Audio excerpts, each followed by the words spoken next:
Good morning, everyone. I'm Bhavna Sharma, Assistant Professor, Department of Commerce, GemTech, Greater Noida. This lecture we are going to discuss with the stability ratios. In previous lecture, we have already discussed about what are different types of stability ratios with their formulas. So these all ratios we have already discussed. Now in today's lecture, we are going to discuss about the example of stability ratios.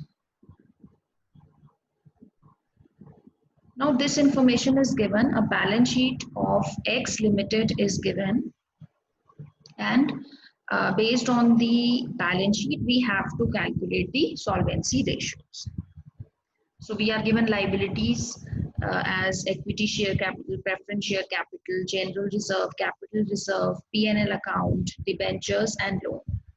And the assets we are given the fixed assets as current assets as stock, debtors, cash, and fixed assets, buildings and machinery, and preliminary expenses are fictitious assets. Same is the case of liabilities. Loan and debentures are long-term debt, while others will come as shareholders' funds or net worth. So now we'll calculate each solvency ratio. Now, first we have to calculate the debt equity ratio. So the formula for debt equity is simple: debt upon equity. Now, based on the question, as I've already told you that we have to take here only the long-term debts, no short-term debts. So long-term debts in liability side is given debentures as 3 lakh and loans as 2 lakh. So debt would be 5 lakh rupees. Now, equity will include all type of capital and reserves, whether it is equity share capital, whether it is a general reserve, capital reserve, profit and loss balance, minus we will deduct the fictitious assets. So, equity share capital is given as 7,50,000. Then general reserve 5,50,000, capital reserve 3 lakh is given, profit and loss 2,50,000 is given, minus the preliminary expenses of 1,50,000. So the total of equity would be 17 lakh.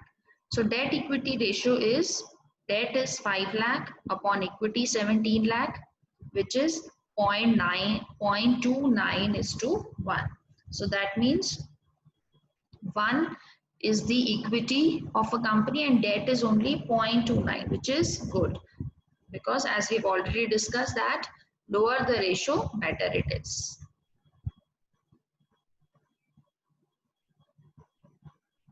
Now next solvency ratio we'll calculate as debt to total fund ratio. Again, from the name of the ratio it is clear that we have to calculate debt is to total funds. So debt we have already calculated in debt equity ratio, that is 5 lakh. Total funds will include all the funds. That means whatever the funds that company has taken in the form of equity or debt. So preference share capital, equity share capital, general reserve, capital reserve, profit and loss account, debentures as well as loans. So total of this is 25,50,000. So 5 lakh is debt, total funds, total of all these would be 25,50,000. Again, debt to total fund ratio is 0.019:1. That means out of total funds, company has taken only 0.19 as debt.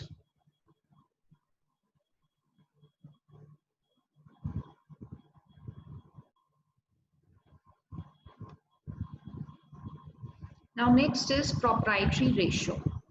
Proprietary ratio is the ratio of shareholders' funds upon total tangible assets into 100. So shareholders' funds we have already calculated in previous ratio, that is 20,50,000, and tangible assets are all the assets which is given in the balance sheet.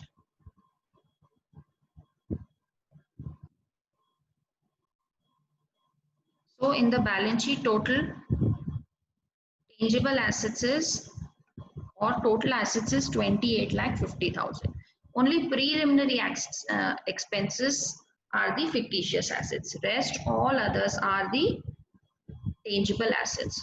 So either you can add all the tangible assets, that is 7 lakh plus 4 lakh 30,000 plus 2 lakh plus 6 lakh 20,000 plus 7 lakh 50,000. Or you can take the total of the assets, that is 28 lakh 50,000, and deduct only the preliminary expenses 1 lakh 50,000 out of it.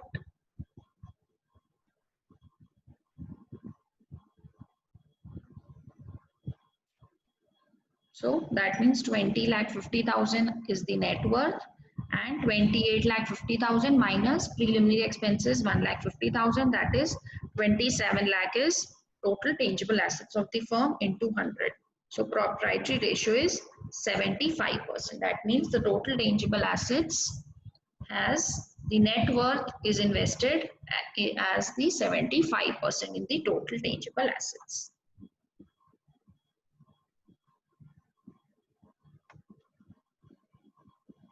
Now next is fixed assets ratio. Fixed assets ratio tell us the relationship between fixed assets and the long-term funds. How much of the funds is invested in the net fixed assets of the firm. So fixed assets, only two is given in the question, that is buildings and the machinery.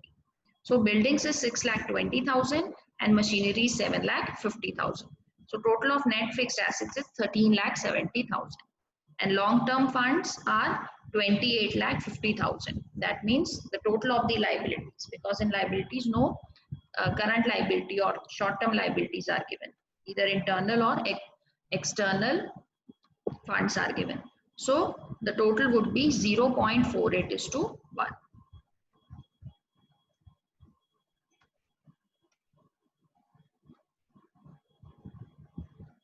And last one is the capital gearing ratio.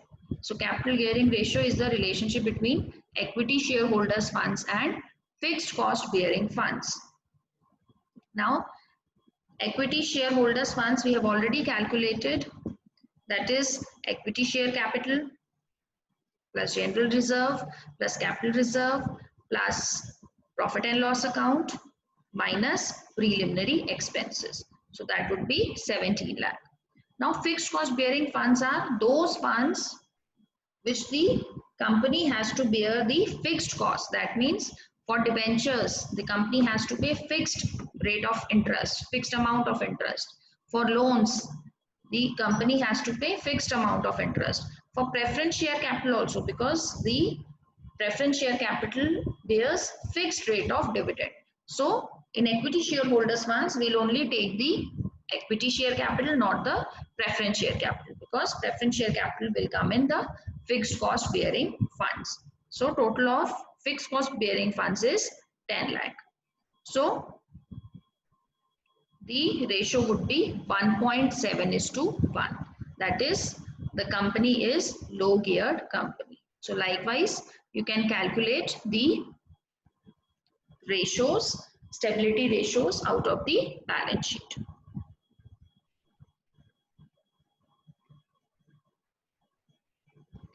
Now next classification of ratios is activity ratios. Activity ratios are also known as the turnover ratios. It measures the efficiency of a firm or a company in generating revenues by converting its production into cash or production into sales. So what we say, when there is fast conversion from production to the cash or sales, that means there is more revenues, more profits for the firm. So this particular turnover ratios shows that how frequently the assets are converted into cash. Frequently used in conjunction with liquidity ratios for a deep analysis of liquidity. So whenever the turnover ratios are high, that means it is greater efficiency. The company is able to convert quickly its stock or debtors into the sales. So higher the ratio, better it is. Now these are different type of turnover ratios or activity ratios. We'll discuss one by one. Stock turnover ratio, debtors turnover ratio, capital turnover ratio, creditors turnover ratio, assets turnover ratio, current asset turnover ratio, working capital turnover ratio, and fixed cost turnover ratio. Now, first is stock turnover ratio or inventory turnover ratio. Stock turnover ratio measures the speed with which inventory is converted into sales. So higher the ratio, better it is. So higher ratio indicates the good inventory management. The formula for calculating stock turnover ratio is cost of goods sold divided by average inventory. Cost of goods sold can simply be calculated by deducting the gross profit from the sales. So if we are given the trading account, we have a gross profit and sales, we can deduct it and we can get the cost of goods sold. Or if certain information is given, then we have to calculate the cost of goods sold by the formula using opening stock plus purchases plus all the direct expenses minus the closing stock. Or average inventory means the average of opening and closing stock. In some question, in case of cost of goods sold is not given in the question, that means we have either don't have information of gross profit or we don't have the opening closing stock, then we, in the absence of such information, will take the sales as cost of goods sold. Otherwise the formula is cost of goods sold upon average inventory. So this ratio indicates the number of times the inventory is rotated during the relevant accounting period. Now debtors turnover ratio. The receivables turnover ratio or debtors turnover ratio, it indicates the frequency of conversion from debtors to cash. It also suggests the extent of liquidity of debtors. So higher ratio means efficiency with which the receivables or debtors are being collected. So again, higher the ratio, better it is. So formula for calculating debtors turnover ratio is net credit sales upon average debtors plus average receivables. Again, average of debtors would be opening and closing balance of debtors. And average receivable means average of opening and closing receivables. So again, debtors turnover ratio will tell us the number of times the debtors is being converted into sales. Out of that, we can also calculate the average collection period. That means a time period in which debtors are converted into cash. From the name, it is clear. How much period a company is taking, how much time a company is taking to collect the debtors. So it can be calculated in number of days, number of weeks, number of months. So average collection period, simple formula is, if we have to calculate for number of days, then we'll take 365 days upon debtors turnover ratio.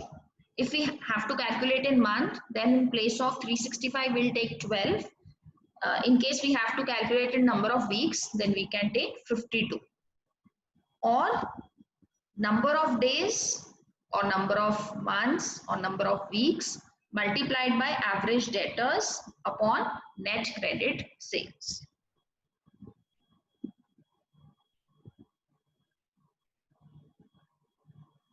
Now next is capital turnover ratio. Capital turnover ratio tells us the relationship between capital employed and the sales. It tells us how effectively the firm's total resources are being put to use to generate the sales. So formula for calculating capital turnover ratio is net sales upon capital employed. So formula for calculating capital employed is the total assets minus current liabilities minus any kind of fictitious assets. Or we can calculate with the formula, that is equity share capital plus preference share capital plus reserves plus surplus plus any long-term borrowings minus the fictitious assets. Thank you. That's all for today. Rest turnover ratios will be discussed in next lecture.